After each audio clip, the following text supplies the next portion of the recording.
इस बार भारत ने बकायदा ऊनो रिवर्स किया है। हर बार Pakistan United Nation Security Council के अंदर भारत के कश्मीर के ऊपर इशू उठाता है, भारत के अंदर कहता है कि लोकतंत्र की कमी और पता नहीं क्या क्या स्टेटमेंट पाकिस्तान के द्वारा दिए जाते हैं।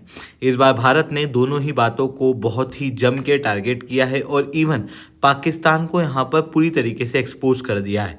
जहाँ पर भारत ने सबसे पहले कश्मीर के मैटर के ऊपर कहा कि आतंकवाद का केंद्र बिंदु पाकिस्तान भारत के इंटरनल अफेयर के अंदर तो नहीं बोले, और उसके अंदर फिर हम लोगों ने इंडस वाटर ट्रीटी का भी रेफरेंस प्रॉपर रूप से दिया, उसका जस्टिफिकेशन भी हम लोगों ने दिया कि हम लोगों ने उसे क्यों अबेंस किया है। इसके साथ में जो पाकिस्तान भारत को लोकतंत्र की हिदायत देता है, भारत ने यहाँ पर क्लियरली कहा कि एक ऐसा देश जिसने अपने ही प्रधानमंत्री को जेल के अंदर रखा हुआ है, ग्लोबल लेवल के ह्यूमन राइट एक्टिविस्ट ये कहते हैं कि इमरान खान के साथ में जो कुछ भी जेल के अंदर हो रहा है वो क्लियरली ह्यूमन राइट का वॉयलेशन है, वो हमें ह्यूमन राइट की हिदायत तो नहीं दे। और अपने प्रधानमंत्री को जेल में डालने के बाद में आर्मी के चीफ ऑफ डिफेंस स्टाफ असीम मुनीर को लाइफ टाइम इम्यूनिटी देने की क्षमता रखने वाला पाकिस्तान लोकतंत्र की हिदायत हमें तो नहीं दे। तो इस तरीके की चीज़ें यहाँ पर कही गई है। एग्जैक्टली यहाँ पर क्या हुआ है इसे मैं शुभलिंग चौहान डिटेल में आप लोगों के साथ में चर्चा करूंगा, बट उसके पहले आप लोग मेरे साथ में SRC 10 टेलीग्राम ग्रुप के ऊपर जुड़ सकते हो। मेरे क्लास की अपडेट PPT PDF सब कुछ आपको यहाँ पे मिल जाएगी। UPSC CSE की तैयारी करना है, इंडिया के टॉप एजुकेटर से ऑफलाइन क्लासेस के अंदर पढ़ना है, आप लोगों के पास में अच्छा मौका है। अनअकैडमी अब केवल ऑनलाइन ही रहा है, अनअकैडमी अब ऑफलाइन भी आ चुका है। जुड़ना चाहते हो तो इस नंबर पर कॉन्टैक्ट कर सकते हो। इसके अलावा मंथली करंट अफेयर्स की magazine, previous year question, prelims के मॉक टेस्ट, NCERT के नोट्स की समरी, इंडिया ईयर बुक की summary free of cost download करना है। नीचे डिस्क्रिप्शन के अंदर मैंने लिंक दी हुई है, वहाँ से आप लोग डाउनलोड कर सकते हो। चलिए दोस्तों, आप समझने का प्रयास करते हैं यहाँ पे क्या हुआ है। देखो, अभी आप सब लोग जानते हो पाकिस्तान के अंदर जो इंटरनल स्थिति है वो बहुत ही ज़्यादा कमज़ोर है। जहाँ पर अगर आप देखोगे तो इमरान खान को लेके एक तरफ प्रोटेस्ट चल रहे हैं। कई सारे लोगों का कहना है ये है कि इमरान खान को जेल के अंदर मार दिया गया है, तो कुछ लोगों का मानना ये है कि इमरान खान को बुरी तरीके से टॉर्चर किया जा रहा है। तो वहीं दूसरी तरफ असीम मुनीर, जो कि पाकिस्तान के अंदर मैं लिटरली कहूँगा कि बहुत ज़्यादा बदनाम है, उन्हें लाइफ टाइम इम्यूनिटी यहाँ पर दी जा चुकी है पाकिस्तान के द्वारा।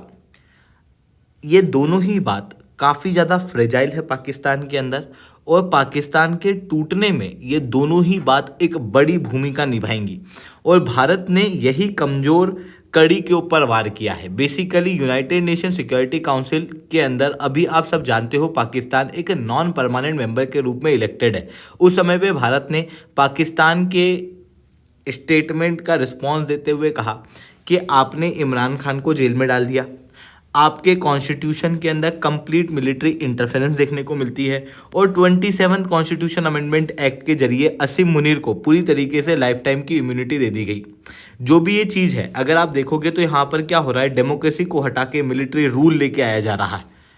जो आप देखोगे कि पाकिस्तान की डेमोक्रेसी का क्राइसिस यहाँ पर भारत ने क्लियर रूप से एक्सपोज किया, और फिर इमरान खान के मैटर को यहाँ पर और ज़्यादा बताते हुए कहा कि इमरान खान ने जो किया है, बेसिकली इमरान खान के साथ में जो हो रहा है, जिस तरीके का टॉर्चर हो रहा है, ये टॉर्चर कहीं ना कहीं क्लियरली ह्यूमन राइट का वॉयलेशन है। यह केवल इंडिया नहीं कह रहा, ये ग्लोबल लेवल पे कई सारे ह्यूमन राइट एक्टिविस्ट के द्वारा भी कहा जा रहा है, जिस चीज़ को यहाँ पर भारत ने बड़े पैमाने पे रेस किया। उसके बाद में जम्मू कश्मीर के इशू को कहते हुए भारत ने कहा कि जम्मू कश्मीर और लद्दाख दोनों ही भारत के इंटीग्रल पार्ट हैं।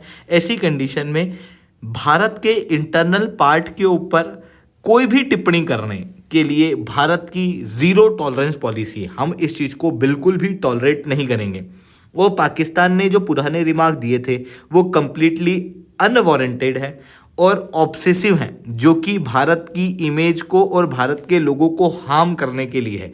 क्योंकि पाकिस्तान का इतिहास ही ऐसा रहा है, पाकिस्तान ग्लोबल लेवल पे आतंकवाद को भेजता आया है।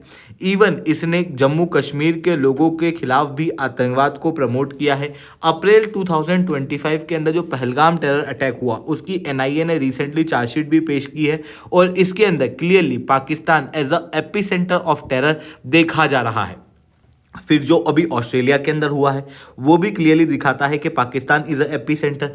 इवन ग्लोबल लेवल पे जो सबसे ज़्यादा आतंकवादी अटैक होते हैं उन आतंकवादी अटैक्स के अंदर जो रोल है पाकिस्तानियों का दुनिया में ही सबसे ज़्यादा है। इवन ईरान, जॉर्डन, सीरिया, इन देशों से भी ज़्यादा आतंकवादी अटैक्स के अंदर कोई जिम्मेदार होता है तो वो पाकिस्तानी नेशनल्स होते हैं।